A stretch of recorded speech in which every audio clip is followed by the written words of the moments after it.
Well, judging by the pyrotechnics and all the flashing lights after the race, it looks as if everybody expected Max Verstappen to clinch the World Championship in the sprint race. Of course, he could have done it tomorrow, but indeed it was the sprint race. A very strong and good second place. Sergio Perez helping proceedings by finishing up in the boondocks.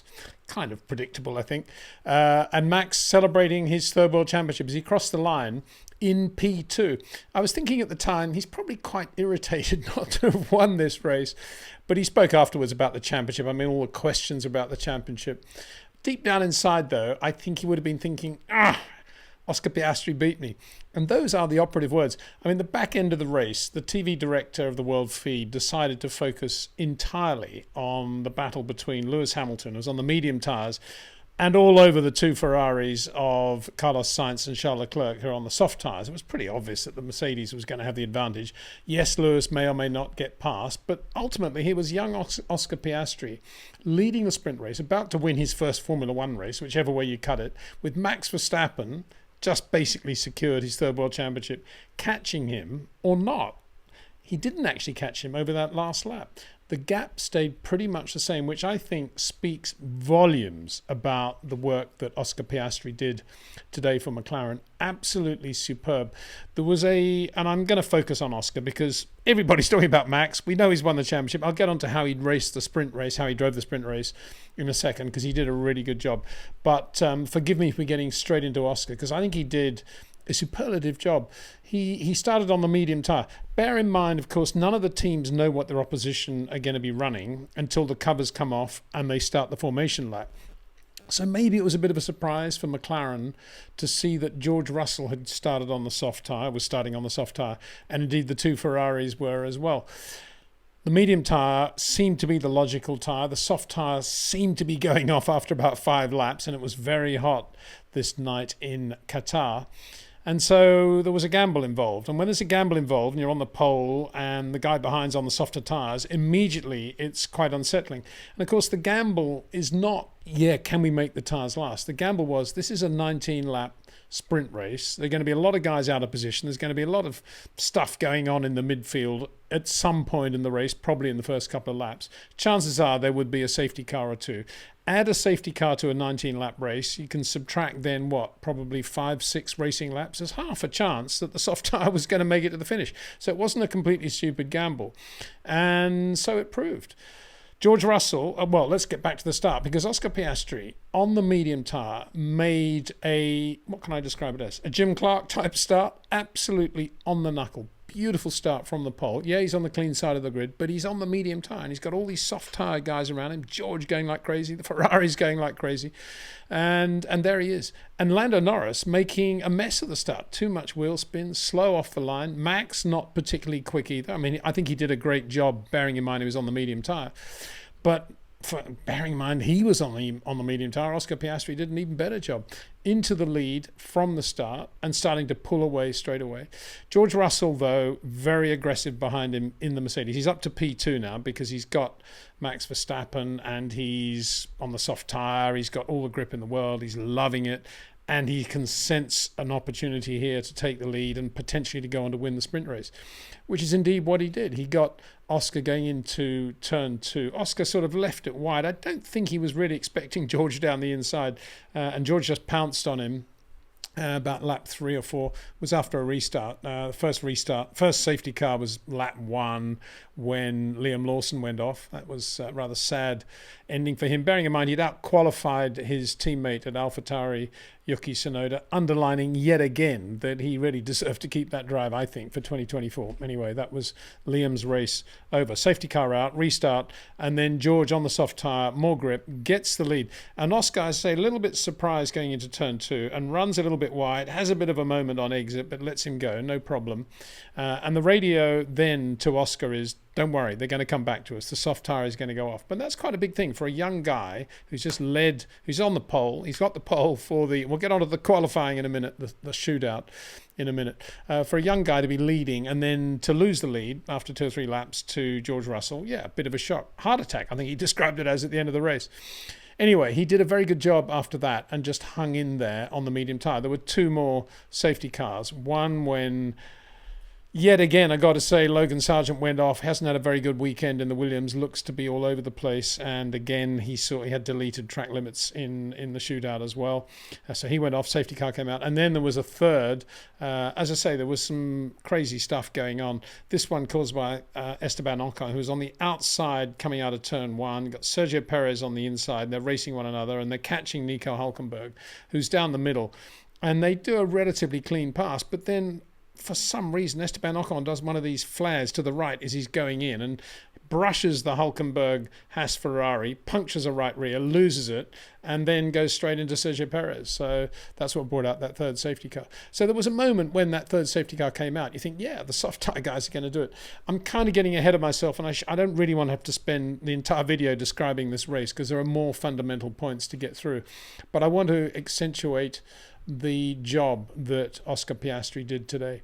So at this restart, Oscar was now in great position because the soft tyres by now had gone off. There were about 7 laps to go. And George indeed was on the radio saying, look, should I come in because the soft tyres are just gone? But obviously it wasn't worth coming in because he was potentially going to be in the top 6 still with the soft tyre. As it was, he finished P4. Really good result, beating Lewis Hamilton. His teammate was on the medium. And Lewis was nowhere. I mean, racing down with the Strolls early on. Again, a function of what happened in the shootouts. So we'll get into that in a minute. So Oscar then is leading the race, and his main opposition quite clearly is going to be Max Verstappen. But he, like everybody else, has lost time with these safety cars. If there hadn't been these safety cars, he probably would have been a lot closer to Oscar going into the final few laps. As it was, by the time he got ahead of the 2 Ferraris and George Russell, it was about 2.5 seconds with 3 laps to go. He pulled about 0.2 back, but then basically that was the gap, and we shouldn't detract in any way from the way Oscar withstood the pressure from Max in those last 2 laps of the race. Absolutely stunning. But he did the real work in the shootout. He took the pole, not only with a great lap, 2 great laps in the McLaren. The first in Q3, he was a shade slower than Lando Norris. He then did 1 slow lap, and then he did his pole lap. And on that last lap, Lando Norris made a mistake coming out of the last corner. So speaking of mistakes, let's have a look at the number of laps that were deleted in the shootout. And this, in effect, defined much of what we saw in the sprint race. But I should begin this by saying there was a drama overnight when Pirelli, having gone through a lot of the tyres that were used for more than about 19, 20, 21 laps on Friday, discovered that there was the potential for tyre failure between the sidewall and the compound, right on the shoulder of the tyre, caused, they said, by the effect of running over the curbs on the outside of turns 12 and 13, which are the first 2 apices of the triple apex right-hander. It's not unusual for Formula One racetracks to share their property with motorcycles. We see it in Austria, we've seen it in Barcelona, we've seen it in Silverstone, but Qatar was this MotoGP circuit right from day one. And there was certainly a problem with the curbs when Formula One last raced there in 2021. Anyway, as a result of that, overnight on Friday night, the FIA issued a statement saying that there would be a revision of the way the track limits were going to be applied through turns 12 and 13, the first 2 apices of this long triple apex corner, and also modifications made to the curbs. So the track effectively was different from Friday to Saturday. And as a result of that, the cars were let out for what we used to call an untimed warm-up before the sprint shootout on Saturday afternoon. No real dramas in that untimed warm-up. It was Max Verstappen was quickest, the 2 McLarens were good, the 2 Ferraris were pretty good as well. But they went into it with a very different sort of circuit. And you would imagine, I imagine, that everyone would be very circumspect now about track limits and using curb. But have a look at this. This is after the shootout, the number of drivers that lost a lap in the shootout at one stage of it, and the number of corners in which they did it. Significantly there, Sergio Perez going into the only driver to do so, going into turn 4, which is the double apex right-hander at the start of the lap, if you like, near the start of the lap. It's a tighter entry. It's a bit like the Lesmos. The first part's tighter, the second part's a little bit more open. You can see the number of drivers in that second part who went off there. Charles Leclerc 3 times, Alex Albon and Guanyu Zhou twice. Sergio Perez, the only driver to do it going in, though. And that didn't affect his qualifying lap, but it's something that sticks in your mind. And that's probably why he wasn't very quick in qualifying. He should really have out-qualified the two Ferraris, George Russell and for sure Nico Hülkenberg, but he didn't. Partly because of this track limits thing, or his mistake that he was making. Turn 5, look who's there also, Max Verstappen. Now that happened on his first very quick lap at the beginning of Q3 when they're going out to define the pole, if you like. And Max's first lap, that lap was deleted because of that. But it wasn't a brilliant lap anyway. It was still only would have been P3 on the grid. At that point, Lando Norris is on the pole from Oscar Piastri. And as a result of that, Max had nothing. Of course, the time was deleted. He was P10 going into that last run. So very short, condensed Q3. They don't come in for new sets of tyres or anything like that. So he's out there on this second lap and he did 2 slow laps. Then he did that quick lap, which gave him P3. And I suppose where he was in terms of the championship and everything else that had happened, I suppose he wasn't too dissatisfied with that, but it meant he was going to be starting P3. But the really impressive thing was that Oscar Piastri went then quicker than Lando Norris on his last lap. He did 1 slow lap, he did a quick lap, then a slow lap, then that last lap was the pole. And Lando on that last lap made a mistake coming out of, look at that, turn 16, the last corner of the lap, which is a slow right-hander. Pressure from Oscar, A. B, he's probably on quite a good lap, wants to find a little bit more time on that last corner, possibly brakes a little bit late, runs a little bit wide, and he's lost the lap. So it wasn't a quick lap in the end because of the time he lost anyway through there. But that's what happened with Lando Norris. Look who's made no mistakes there. Oscar Piastri. And that's the main reason he's on the pole. A, he's in a really good car, which is perfectly suited to the harder of the Pirelli compounds, the hardest in the range that they have, which we've already talked about. Then he's resilient under pressure, and he's learning from what he did yesterday when he did make some mistakes with track limits. And today, no mistakes at all. Same with George Russell. No mistakes today, and nor Valtteri Bottas, got to say. No, you don't see their names up there. But look at Lewis Hamilton. We were talking earlier about why Lewis was down in the midfield in Lance Stroll area. I mean, look at that. Twice at turn 13, which is the middle of the triple apex right-hander. Lewis off twice there. Again, doesn't do your confidence any good. Doesn't do your ability to go out and do the lap time right at the end any good either. So that's what happened there. And it's amazing. I mean, both Ferrari drivers as well, turn 13.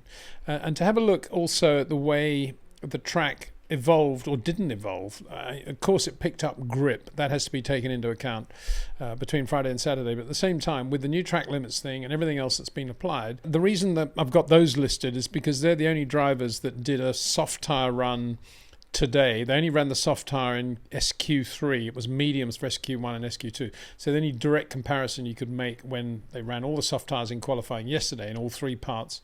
Today it was only in the last part, so not that many drivers you could do the direct comparison. But look at George Russell and Fernando Alonso, 0.6. I think that is about the difference. Oscar Piastri there actually went quicker today. That's partly because he messed it up a little bit yesterday and partly because he was learning from his mistakes. And look at that, 0.01 quicker. Lando Norris, the opposite really, 0.5 slower. Max Verstappen, 0.9.